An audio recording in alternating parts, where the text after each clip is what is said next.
Throughout this semester, we've looked at English studies and how it affects other fields of study. According to the Miami University degrees list, English studies revolves around various studies of English.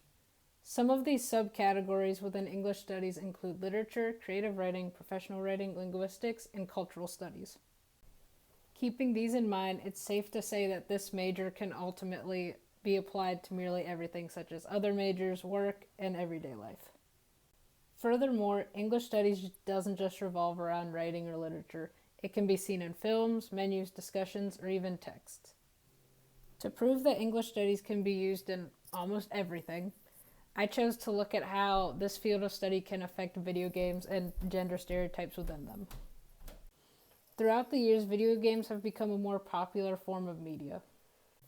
According to Laurent Begg, who wrote Video Games Exposure and Sexism in a representative sample of adolescents, quoted that over 80% of female characters are portrayed by these three types, whether they're sexualized, scantily clad, or a vision of beauty, and over a quarter fit within these three categories. When it comes to English studies, one of the many lenses to look through would be through cultural aspects. More commonly, when it comes to females and their depictions within video games, they're either belittled, they're perceived as damsels, or they're seen more as an item of beauty rather than a person. Almost like they are rewards for whatever the protagonist's troubles were or how they got there. Although female characters and their depictions have adapted and evolved over the years, they're still portrayed as such to this day. When it comes to females and their portrayals as damsels in distress or as prizes, there are a ton of examples for this. Some franchises revolve around these aspects, but I'm just going to pick one game from each of the more popular ones throughout the years. Nintendo revolves around various franchises, one of which is based on the Mario games. More explicitly, I chose to look at Super Mario Galaxy, which was released in 2007, initially on the Nintendo Wii, but can be seen on the Nintendo Switch today. Grand summary of the game, as well as some other games based on this franchise. Mario goes to see Princess Peach, she gets captured by Bowser, and Mario has to go save her. That's how most of the games work. On another note, Nintendo also revolves around the Legend of Zelda franchise. There are numerous games within the franchise, but I chose to look at Legend of Zelda Breath of the Wild because it's one of the newer releases. It was seen on the Nintendo Wii U, and it can be seen today on the Nintendo Switch. Like any Zelda game, Link has to go and save Princess Zelda and Hyrule from Ganon, whether it's Calamity or Ganondorf. And these original games have started in the 80s and have continued to produce games even today. So these stereotypes have originated within the 80s, within these franchises themselves, and have strung themselves along to today's era. When it comes to gender stereotypes, especially in women, even Capcom's Resident Evil games uphold these. More specifically, Resident Evil 7 and 8. Now, although it's kind of indirect in the 7th game, there's still the damsel in distress within that game as well, because you portray as Ethan Winters and he goes to find his wife. And he refuses to leave without his wife.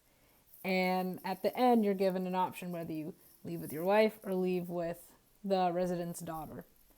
And that choice is up to whoever plays the game, but it still upholds that stereotype of these women are in distress and I need to get them out of here.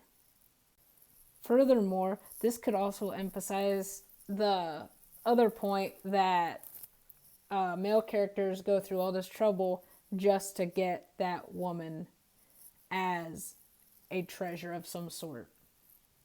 It hasn't been a week since Resident Evil Village came out, but I do know that there's already sexualization when it comes to Lady Dimitrescu. Now, this doesn't mean that there isn't women empowerment or change within games. A good example of women empowerment within video games would be Sadie Adler from Red Dead Redemption 2. If you play the story mode, you play as Arthur Morgan.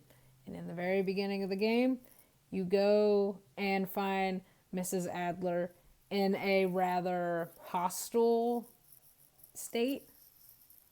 She seems very cautious about Arthur and Micah and Dutch, who initially find her. But after caving in, they do bring her back to their camp. In the beginning of the game, she is perceived as a broken woman, just based on the fact that her husband was killed and held hostage by a band of outlaws called the O'Driscolls. Furthermore, she's left alone and is ultimately a widow, just based on that situation.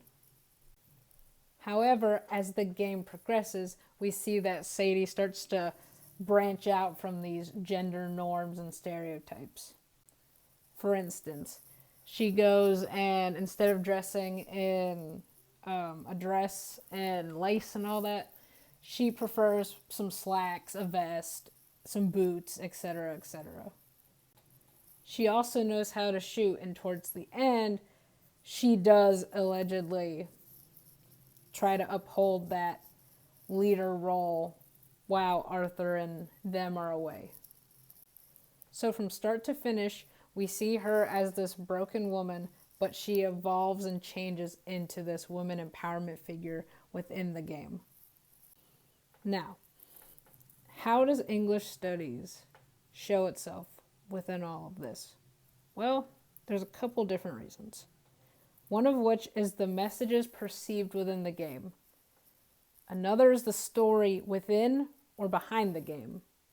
Another one is through the depictions within the characters, such as dialogue, backstory, lore, etc.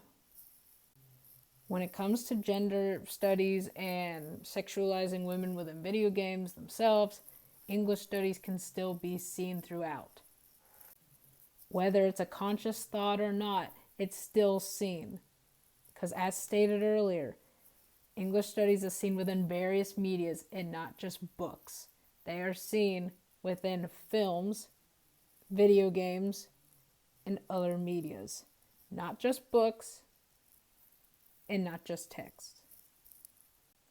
When it comes to the non-designer's design and type books, Robin Williams emphasizes that contrast within various medias is a key element when it comes to design choices. When it comes to video games, they can also be seen through this as well. And usually these contrasts aren't always physical, like the design and the layout and the everything in between, like the graphics, but they do involve genders and both parties of which.